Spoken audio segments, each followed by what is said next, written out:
In the previous lesson, we discussed 6 of the Sunnah of the prayer, and we continue.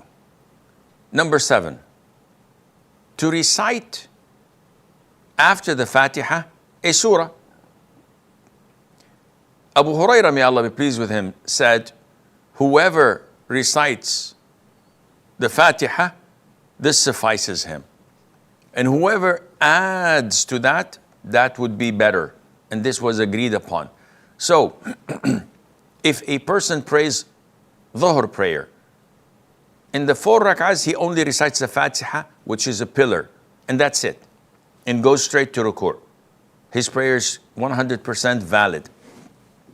Shaykh, he skipped the surah after the Fatiha in the first and the second rak'ah. No problem in that. His recitation of an extra surah after the Fatiha is a sunnah, not a pillar, not something that's mandatory. So by skipping it, he loses reward, but his prayer is valid. Number 8, to recite loudly or to recite out loud and to recite quietly in the prayer. So in Fajr prayer, for example, and in the first 2 rak'ahs of Maghrib and Isha, the sunnah is to recite the Quran loudly.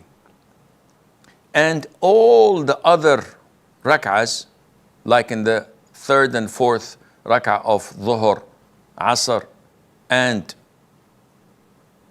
Isha, and the first, of course, and 2nd rak'ah of Dhuhr and Asr, and the 3rd rak'ah of Maghrib, it is sunnah to recite silently.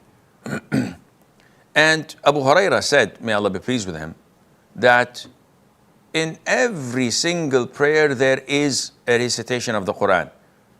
What the Prophet recited loudly, we recited loudly so that you could hear.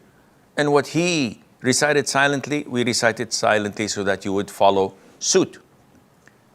So this is a sunnah, which means if the Imam comes to the masjid leading the Fajr prayer and he recites the Fajr prayer silently, the congregation behind him says Subhanallah, Subhanallah, to bring it to his attention, but he insists on reciting it silently. His prayer is valid.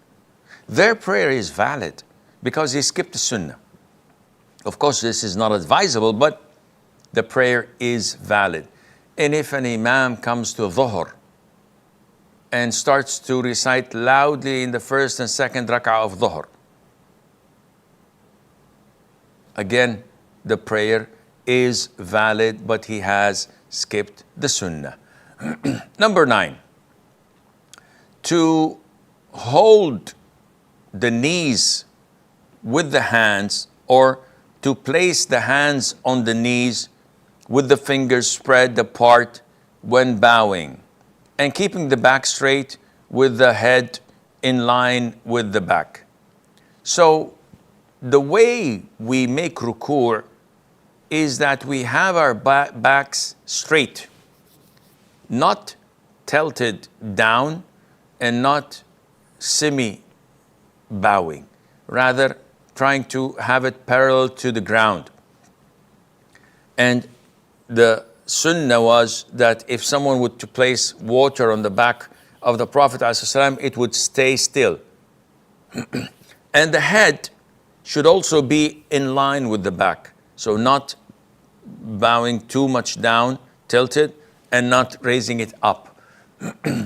And to place the hands on the knees with your fingers separated, not like this, rather separated on your knees.